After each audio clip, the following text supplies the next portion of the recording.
নাফরমান বেঈমানটারে আমি জ্বালাবো, জাহান্নামটা দেখায় দাও। এরে নবীর উম্মতের দল, জাহান্নামটা দেইখা অন্তরের পানি শুকাইয়া পাগল, ওদিকে আজরাইলের চেহারাটার আকৃতি দেইখা পাগলের মতো হয়ে যাবে। জানা আয়েশা রাদিয়াল্লাহু আনহা বলেন, আমি একদিন তাকাইয়া দেখি আমার মায়ার নবী আমার রুমের একটা কোণায় বয়া চুপচাপ গুনগুন গুনগুন করে নবী কান্না করে। আমি আয়েশা ভয় পেয়ে গেলাম, না জানি কোনো বেয়াদবি আমি করে ফেলেছি নাকি। আমি আয়েশা নবীর পাশে গিয়ে দাঁড়াইয়া বললাম, ও মায়ার নবী, আপনি আমার রুমের মধ্যে বসে কেন কাঁদেন? আমি আয়েশা কোনো বেয়াদবি করেছি নাকি? না রে আয়েশা, তুমি কেন বেয়াদবি করবা বলো? আম্মা জান আয়েশা বলেন, ও নবী, আমার মাত্র বয়স অনেক কম, 6 বছর বয়সে আপনার সাথে আমার বিবাহের বন্ধন হয়েছে। 9 বছর বয়সে আমি আপনার ঘরে আসছি। ও পর্দার আড়ালের আম্মা জানেরা, আম্মা জান আয়েশা কান্না করেন, নবী আমার বয়স অনেক কম। আম্মা জান আয়েশার 18 বছর যখন বয়স, তখন নবী দুনিয়া থেকে বিদায় নিয়ে চলে গেলেন। এরে নবীর উম্মতিরা, ও যুবকেরা, ও বৃদ্ধ বাবাজিরা, ও ব্যবসায়ীরা, ও পর্দার আড়ালের আম্মা জানেরা, আম্মা জান আয়েশা বলেন, নবী বেয়াদবি যদি না করে থাকি তো কেন কাঁদেন? নবী বলেন, ও আয়েশা, আমার হাসরের ময়দানের ভয়ঙ্কর অবস্থার কথা আমার মনে পড়েছে, এজন্য কান্না করি। আম্মা জান আয়েশা বলেন, নবী কেমন ভয়ঙ্কর? ও যুবক, পাও দুইটা আগাইয়া দাও, যদি বলো কোরআন মিথ্যা একটা প্রমাণ দাও, আমি এখন দাড়ি ফালাই দিব, নামাজ রোজা টুপি দাড়ি ফালাইয়া প্যান্ট শার্ট পরে চলবো। কিন্তু আজও পর্যন্ত 1500 বছর হয়ে গেল, একটা ভুল কেউ বের করতে পারে নাই, বরং শত লক্ষ লক্ষ বিধর্মীরা কালেমা পড়ে মুসলমান হয়ে গেল। ওই আল্লাহর কোরআন সত্য, কোরআনে জান্নাতের বয়ান আছে, জাহান্নামের বয়ান আছে, তাও সত্য। কে জান্নাতে যাবে, কে জাহান্নামে যাবে, তাও আল্লাহ বয়ান করেছেন, সত্য, কোনো মিথ্যা নাই। আল্লাহ নিজেই তো চ্যালেঞ্জ দিয়েছেন, একটা ভুল পারলে বের করে দাও কোরআনে, আমরা আর আল্লাহর কথা বলবো না, নামাজ পড়বো না, দাড়ি রাখবো না। কিন্তু না, ও যুবক, আমার মাওলার কথা সব সত্য, আমার মায়ার নবীর কথা সব সত্য। কারণ আমার নবী কেমন মায়ার নবী, 63 বছর জীবনে নবী একটা মিথ্যা কথাও বলেন নাই। কেমন মায়ার নবী আমার, ওই নবীর কথা মিথ্যা হতে পারে না রে বাবা।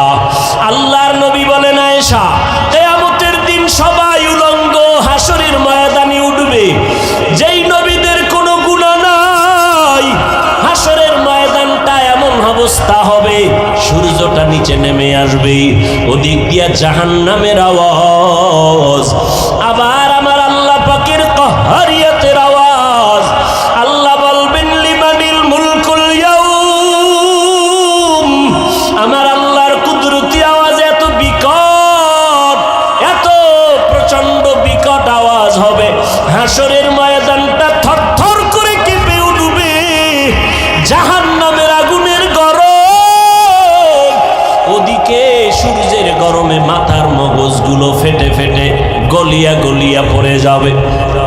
নবীরা পর্যন্ত যাদের কোনো গুনাহ নাই, যদি কেউ সন্দেহ করে তাদের ঈমান নাই, নবীরা পর্যন্ত বেগুনাহ মাসুম, উম্মতের কথা ভুলিয়া তারাও কাঁদবেন, আল্লাহ আমারে বাঁচাও। মুসা নবী উম্মতের কথা ভুলিয়া বলবে, আল্লাহ আমারে বাঁচাও, সইতে পারি না হাসরের ময়দানের ভয়ঙ্কর অবস্থা, সহ্য করতে পারি না। ইব্রাহিম নবী কাঁদবেন, আমাকে বাঁচাও। মুসা নবী, ইব্রাহিম নবী, ঈসা নবী, আদম নবী কাঁদবেন, আল্লাহ আমাকে বাঁচাও। আমার আম্মা জান বলে, নবী তখন আপনি হাসরের ময়দানে কি করবেন? আপনি তো রাহমাতুল লিল আলামিন। আমার মায়ার নবী কান্না করে বলেন, আয়েশা, ও ওই সময় আমি উম্মতের ভুলে যাব না রে আয়েশা। আমি তখন আমাকে বাঁচানোর চিন্তা করব না, আমি তাৎক্ষণিকভাবে আমি মাকামে মাহমুদে মাওলার দরবারে সিজদায় পড়ে যাব আর কান্না করে বলবো, আল্লাহ আমার উম্মতের বাঁচাও, ও আল্লাহ আমার উম্মতেরা কই, আমার একটা উম্মতের যেন জাহান্নামে না যায়, জাহান্নাম থেকে বাঁচাও। আমার একটা উম্মত জাহান্নামে গেলে আমি জান্নাতে যাব না। ও নবীর আশেকের দলের আরে বাবা, আজকে তুমি স্কুলে পড়ো, কলেজে পড়ো, বাধা নাই। ও যুবক, আজকে তুমি নবীর তরিকা কেন মানবা না, নবীরে কেন চিনবা না? কত বিধর্মী নবীর তরিকা মানিয়া নামাজ পড়ে। তোমার আমার মতো কত সন্তানেরা স্কুল কলেজে পড়ে, বাধা নাই, নামাজও ছাড়ে না। তুমি কেন পারবা না রে বাবা?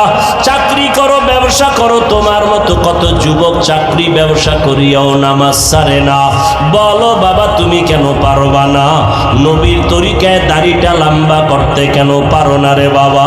মনে মনে ভাবছো কি আল্লাহর কোরআন মিথ্যা, নবীর কথা মিথ্যা? না রে বাবা, না। ও যুবকেরা, আল্লাহর কাছে তওবা করে কাঁদো। যদি পাও দুইটা আগাইয়া দাও, আমি পায়ে হাত ধরিয়া হলো বলতে রাজি, আর গুনাহ করবা না। স্কুল কলেজে পড়ে ডাক্তার হও, ইঞ্জিনিয়ার হও, আলহামদুলিল্লাহ দোয়া করি, তবে বেয়াদব হইও না। আদর্শ ডাক্তার হও, আদর্শ ইঞ্জিনিয়ার হও, আদর্শ এসপিডিসি হও।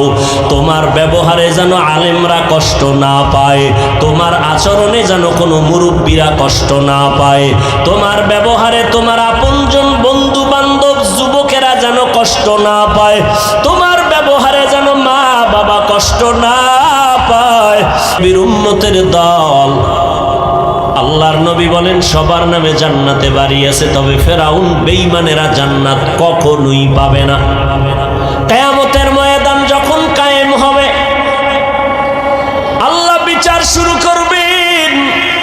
সকাল থেকে দুপুর আধা বেলার মধ্যে হাসরের ময়দানের টোটাল বিচার কমপ্লিট হয়ে যাবে। জাহান্নামীরা জাহান্নামে থাকবে, জান্নাতীরা জান্নাতে যাবে। আধা বেলার মধ্যে হিসাব কমপ্লিট হয়ে যাবে। কেমনে এত মানুষ, হাজার হাজার হাজার কোটি কোটি কোটি মানুষ দাঁড়াবে হাসরের ময়দানে। এতগুলো মানুষ, এদের বিচার অল্প টাইমে কেমনে শেষ হবে? এরে আল্লাহর গোলাম, অথচ চাঁদপুর জেলার একটা থানার মধ্যে কত শত মামলা, এক একটা মামলা 50 বছর পর্যন্ত চলতেছে, এখনো ক্লিয়ার হয় না। টাকা দিলে মাঝে মাঝে, হাদিয়া দিলে মাঝে মাঝে মামলাগুলো তাজা হয়ে যায়।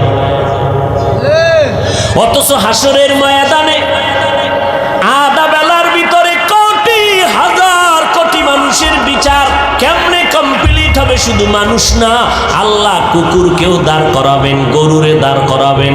এই পশু দাঁড়া, এই কুত্তা, দুনিয়াতে তুই ছিলি দুর্বল, তোর পাশের কুকুর ছিল শক্তিশালী, গায়ের জোরে তোর উপরে আক্রমণ করেছে, আজকে তোরে শক্তি বাড়ায় দিলাম, প্রতিশোধ নিয়ে নে, কারণ এটা ইনসাফের আদালত। আল-ইয়াউমা তুজজা কুল্লু নাফসিন বিমা কাসাবাত লা যুলমাল ইয়াউম ইন্নাল্লাহা সারিউল হিসাব। দ্রুত বিচার হয়ে যাবে, কোনো জুলুম করা হবে না। কেমনে সম্ভব? গরুরে আল্লাহ বলবে, রে গরু দুর্বল, দুনিয়াতে তুই দুর্বল ছিলি, শক্তিশালী গরুটা গায়ের জোরে এমনি তোর উপরে হামলা করেছে, আজকে ইনসাফের আদালত তোরে শক্তি দিলাম, প্রতিশোধ নিয়ে নে। পশুর বিচার শেষ হওয়ার পর আল্লাহ এবার মানুষের বিচার শুরু করবেন। শুরু করার আগে বিশাল একটা মুমিনের বাহিনীকে আল্লাহ বলবেন, ও মুমিনের দল, তোমার আমল নামায় কোনো গুনাহ নাই। একটা বিশাল দলকে বলবে তোমরা বিনা হিসাবে জান্নাতে চলে যাও। বিশাল এক দল গেছি গা হিসাব ছাড়া জান্নাতে, আর এক দল বেঈমানকে আল্লাহ বলবেন তোদের আমল নামায় কোনো নেক নাই, তোমরাও বিনা হিসাবে জাহান্নামের মধ্যে চলে যাও। এবার বসো যারা মাঝখানে আসো, গুনাও আছে নেকও আছে, নামাজও পড়ছো মিথ্যাও বলছো, নামাজ পড়িয়া সুদের টাকায় ব্যবসা করেছো, একটু দাঁড়া ফিডাফিডি তোর কপালে দাঁড়া, ওজন দেওয়া হবে তোর আমল নামা।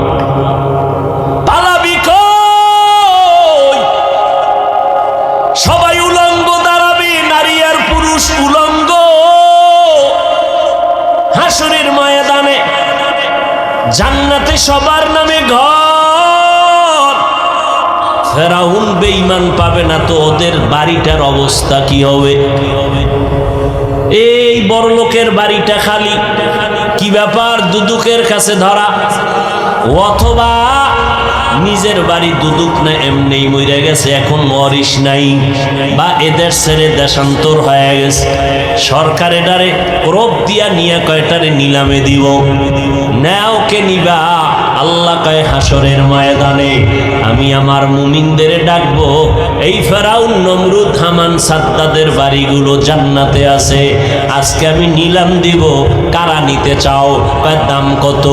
আল্লাহ কইব টাকা পয়সার কারবার চলবে না, আমি আল্লাহ আজকে ওই মুমিনদের দান করব, নিলাম দিয়া দিব জান্নাতটা। যারা ফরজ আমলের পর নফল ইবাদত বেশি বেশি করেছে, আমি আল্লাহ তাদেরকে এই বেঈমানের বানানো জান্নাত বোনাস দিয়া দিব। আতিনা ফি দারে দুনিয়া না হাসান, আতিনা ফি দারে উকবা না হাসান, ইয়া গিয়াসাল মুস্তাগীসিন ইহদিনা লাফতিখারা বিল উলুমে ওয়াল গিনা, হর গরি দে নে কো তু তৈয়ার হে, जो न मांगे उससे तू बेजार है। তাহলে বেঈমানের জান্নাত কারা হইব? কথা কন না কেন?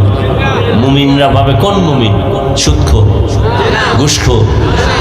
শুধু ফরজ ইবাদত করছে তাও না, ফরজের পরে কি করছে? নফল।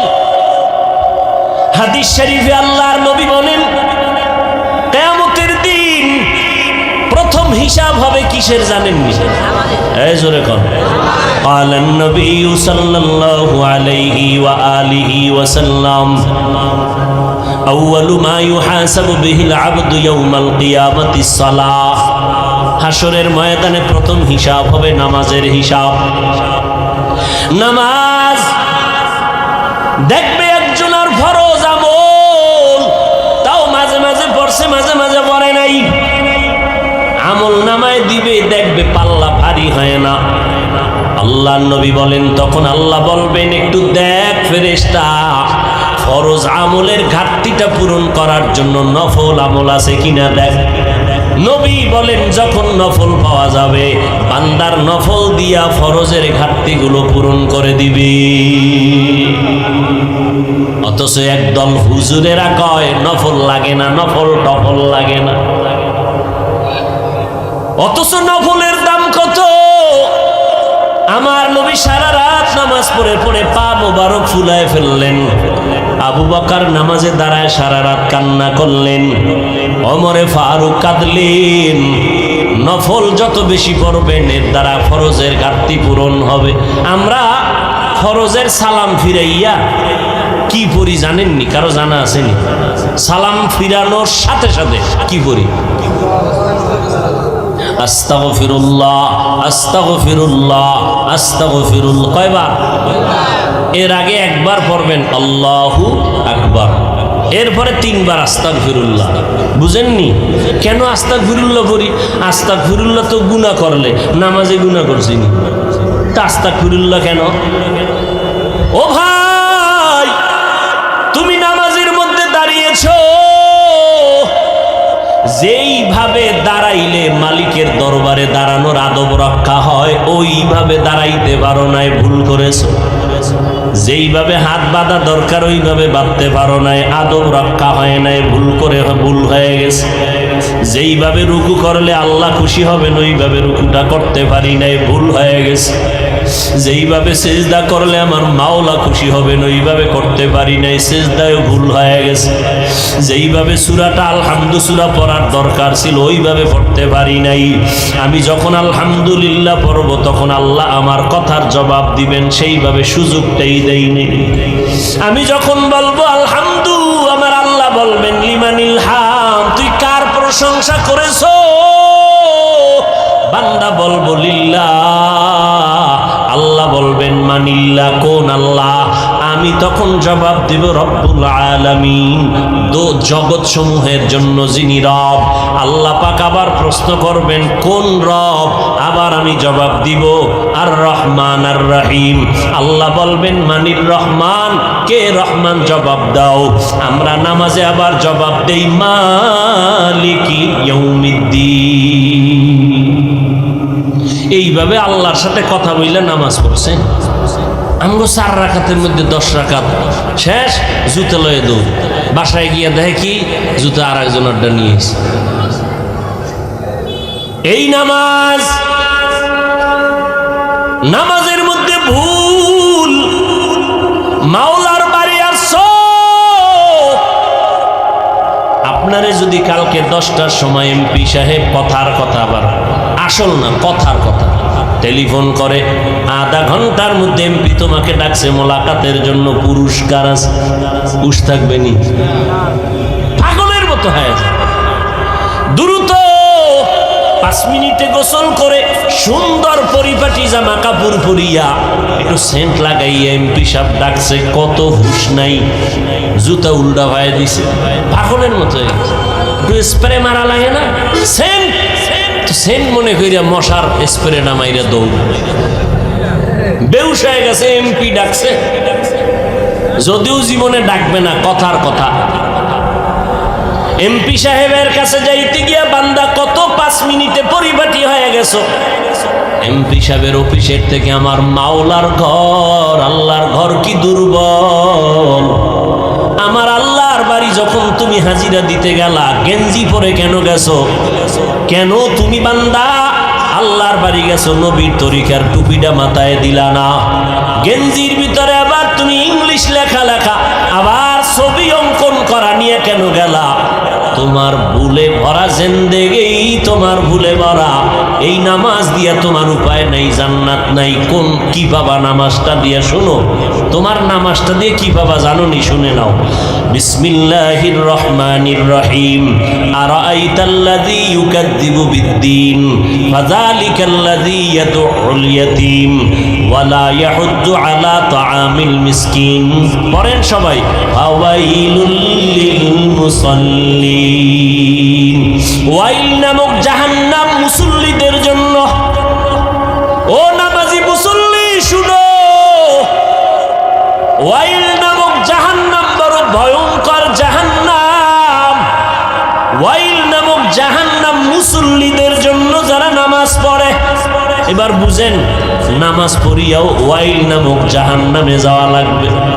যারা বাংলা পড়তে পারেন মোবাইলে এই সূরাটা ডাউনলোড করে তরজমাটা ব্যাখ্যা পড়ে দেখো বাংলায়। ফাওয়াইলুল লিল মুসাল্লিন, কেমন মুসল্লি যার জন্য ওয়াইল নামক জাহান্নাম আল্লাহ বানায় রাখছে। কেমন নামাজি মুসল্লি যার নামাজ হবে ওয়াইল নামক জাহান্নামে যাওয়ার কারণ। ও নামাজি ভাই, ইমাম সাহেবকে রাত একটু লম্বা নিলেই তোমার নামাজের ভিতরেই মাথা গরম। আল্লাহর সাথে কথা বলবে কখন? নামাজের ভিতরে হুজুরির উপরে গরম হয়ে গেছে। ভাইরা আমার, এই নামাজ হাসরের ময়দানে বিচার। প্রথম প্রশ্ন হবে নামাজের হালাতের হিসাবটা দেওয়া আগে। আর বেঈমানের মধ্যে ব্যবধান হলো নামাজ। বেঈমানেরা নামাজ পড়ে না, মুমিনেরা নামাজ কখনো ছাড়ে না। এরে নবীর উম্মতের দল, আল্লাহ তাআলা বলেন আমি কাউকে জাহান্নামে দিতে চাই না, তার এক দলিল গেল, সবার নামে জান্নাতে বাড়িয়েছে। তার আর একটা দলিল শুনেন, আল্লাহ তাআলা কিয়ামত পর্যন্ত ইসরাফিলের সিংহায় ফুৎকার দেওয়ার আগ পর্যন্ত তওবা নামের দরজাটা খুলিয়া রাখছেন। আল্লাহ পাক বলেন, ও বান্দা, তুই তো গুনার পাহাড় করছো, একদিনে করো নাই, একদিন, 2 দিন, 3 দিন, 1 মাস, 2 মাস, 1 বছর, 2 বছর করে করে গুনাহ করে করে করে করে এখন বিশাল পাহাড় বানাইছো। 40-50 বছরের গুনার দ্বারা বিশাল একটা পাহাড় হয়ে গেছে। আমি আল্লাহ তাআলা কেমন দয়ার দরজাটা খুলে দিছি জানো নি? যদি একটু তওবা করার মতো করতে পারো, আমি 1 সেকেন্ডের চোখের পানি যদি ছেড়ে দাও, আমি তোর 50 বছরের গুনাহ 1 সেকেন্ডের মধ্যে মাফ করে দিব। আল্লাহ চায় তুই তওবা কর, গুনাহমুক্ত হইয়া কবরে আসবি। যদি কবরে গুনাহমুক্ত হয়ে যেতে পারো, মরণকালে যদি তোমার জবানে কালেমা জারি হইয়াই যায়, আল্লাহ তাআলা জিবরাইল আমিনকে পাঠাবেন, এই বান্দা কোন জান্নাতটা পাবে তার ছবিটা তার চেহারার সামনে একটু দেখাইয়া দাও। ওদিকে আজরাইল আসছে তোর জানটা নেওয়ার জন্য। আজরাইলের দেইখা তো কলিজা লগে নাই, চোখ উল্টাইয়া যায়। কিন্তু যেহেতু বান্দা আল্লাহর প্রিয় বান্দা মুমিন, আল্লাহ কয়, ফেরেশতা, আমার বান্দা আজরাইলের অবস্থাটা যেন অনুভব করতে না পারে, ভয় না পায়, জান্নাতের ছবিটা ধরে দাও। যখন জান্নাতের ছবিটা সামনে ধরে, তখন ওই মুমিন বান্দা জান্নাত দেইখা মুস্কি মুস্কি হাসে। তখন ওইটা দেইখা চায় তাড়াতাড়ি ধরতে যাবে, এর মধ্যেই ভেতরে একটা আনন্দ কাজ করে, এর মধ্যেই জানটা আজরাইল নিয়ে যায়, অনুভব করতে পারে না। আর যারা গুনাহগার, এদের যখন জান কবজে আজরাইল হাজির, আল্লাহ কয়, কোন জাহান্নাম পাবে, জাহান্নামটা ধরে দাও। কোন আগুনে জ্বালানো হবে একটু দেখাইয়া দাও। কেমন আগুনে এই নাফরমান বেঈমানটারে আমি জ্বালাবো, জাহান্নামটা দেখাইয়া দাও। এরে নবীর উম্মতের দল, জাহান্নামটা দেইখা অন্তরের পানি শুকাইয়া পাগল। ওদিকে আজরাইলের চেহারাটার আকৃতি দেইখা পাগলের মতো হয়ে যাবে। জানা আয়েশা রাদিয়াল্লাহু আনহা বলেন, আমি একদিন তাকাইয়া দেখি আমার মায়ার নবী আমার রুমের একটা কোণায় বয়া চুপচাপ গুনগুন গুনগুন করে নবী কান্না করে। আমি আয়েশা ভয় পেয়ে গেলাম, না জানি কোনো বেয়াদবি আমি করে ফেলেছি নাকি। আমি আয়েশা নবীর পাশে গিয়ে দাঁড়াইয়া বললাম, ও মায়ার নবী, আপনি আমার রুমের মধ্যে বসে কেন কাঁদেন? আমি আয়েশা কোনো বেয়াদবি করেছি নাকি? না রে আয়েশা, তুমি কেন বেয়াদবি করবা বলো? আম্মা জান আয়েশা বলেন, ও নবী, আমার মাত্র বয়স অনেক কম, 6 বছর বয়সে আপনার সাথে আমার বিবাহের বন্ধন হয়েছে। 9 বছর বয়সে আমি আপনার ঘরে আসছি। ও পর্দার আড়ালের আম্মা জানেরা, আম্মা জান আয়েশা কান্না করেন, নবী আমার বয়স অনেক কম। আম্মা জান আয়েশার 18 বছর যখন বয়স, তখন নবী দুনিয়া থেকে বিদায় নিয়ে চলে গেলেন। এরে নবীর উম্মতিরা, ও যুবকেরা, ও বৃদ্ধ বাবাজিরা, ও ব্যবসায়ীরা, ও পর্দার আড়ালের আম্মা জানেরা, আম্মা জান আয়েশা বলেন, নবী বেয়াদবি যদি না করে থাকি তো কেন কাঁদেন? নবী বলেন, ও আয়েশা, আমার হাসরের ময়দানের ভয়ঙ্কর অবস্থার কথা আমার মনে পড়েছে, জন্য কান্না করি। আম্মা জান আয়েশা বলেন, নবী কেমন ভয়ঙ্কর? ও যুবক, পাও 2টা আগাইয়া দাও, যদি বলো কোরআন মিথ্যা একটা প্রমাণ দাও, আমি এখন দাড়ি ফালায় দিব, নামাজ রোজা টুপি দাড়ি ফালাইয়া প্যান্ট শার্ট পরে চলবো।